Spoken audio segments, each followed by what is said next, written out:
This is what the world is watching.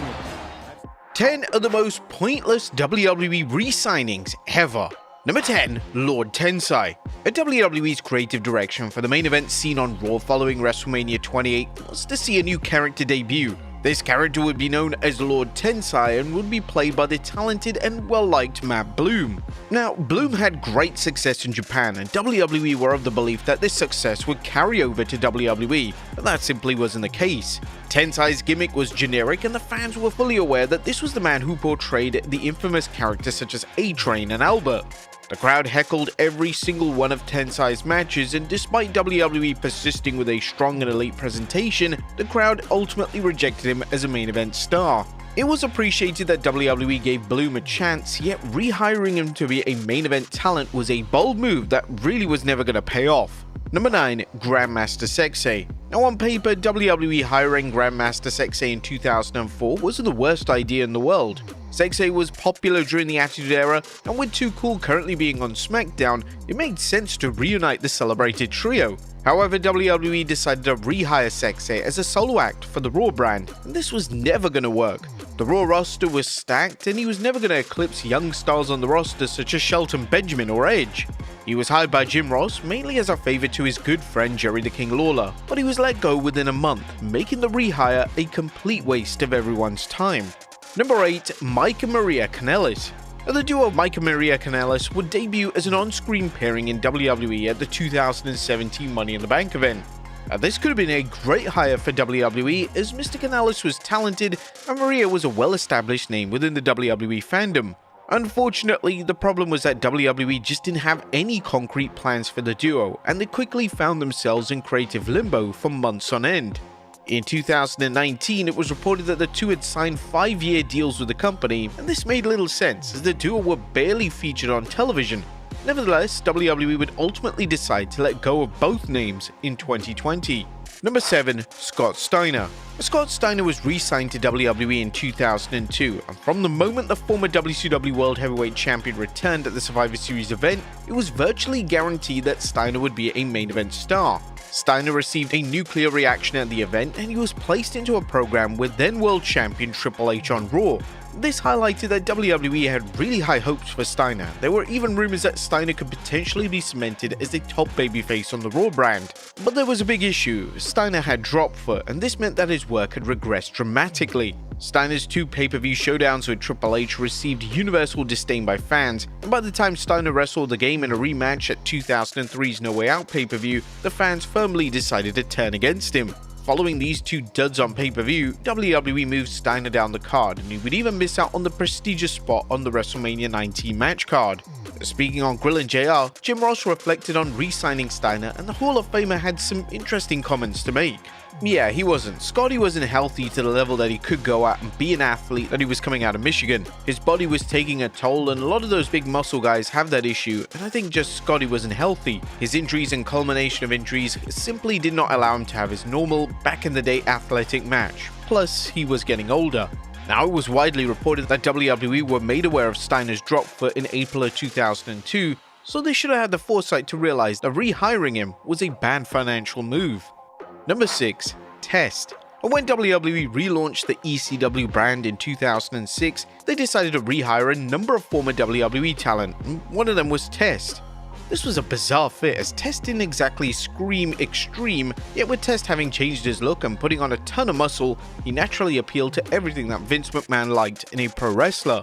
The connection between Test and the ECW audience just wasn't there, and the more WWE tried, the less the fans even cared. The push and presentation felt forced and unnatural, and this was yet again another rehire that WWE should have thoroughly thought through before signing on the dotted line. Number 5, Hit Row. In 2022, Triple H went through a rehiring phase, and the game would hire virtually every name that was unfairly released under the leadership of former chairman Vince McMahon. One of the groups that Triple H would rehire was Hit Row, and this raised alarm bells from fans as the former leader of the group, Swerve Strickland, was now signed to AEW. The other names in the group just lacked any star power, and their in-ring work was subpar at best. The company itself would struggle to secure a place for the faction on the roster, and all members outside of BFAB were eventually cut from their WWE deals.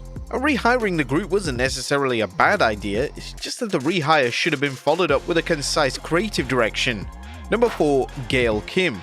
Gail Kim made a brave choice when she decided to leave an acclaimed TNA career behind in favor of returning to WWE. By the time Kim returned to WWE in 2009, the women's division was in a very poor state, and the women would barely be able to receive 5-minute matches on television. WWE knew they had no plans to put focus on the women's division, so they made the rehire a very questionable call, and a lot of fans knew it was a complete waste of time. Some fans questioned why Kim didn't have the foresight to realize that a return wouldn't amount to anything, and Kim had a great answer to this during an interview with 411 Wrestling. I was really optimistic, and at that time, I remember because it was past the Diva search and all that stuff, that kind had already long gone, and they were starting to have the women wrestle again, and so I felt very positive, and I was like, okay, I'm stronger, I'm wiser, I have more experience under my belt. And I had done this stuff with Awesome Kong, so it did build more confidence, and so when I went back, it was disappointing, I will say. Kim's run would of course be a total bust, and she would end up leaving the company once again in 2011. Number 3. Sable. Now, it's often been advised to say never when it comes to former WWE names returning to the company. Fans have seen time and time again that names that had public fallouts with the company have returned to WWE, yet one name that came as a huge surprise was Sable. Sable left WWE in 1999 on horrendous terms, and she even filed a sexual harassment lawsuit against the company. Due to this, Sable returning in 2003 came as a huge shock to everyone, and when Sable was presented as Vince McMahon's mistress, it led to even more questions than answers.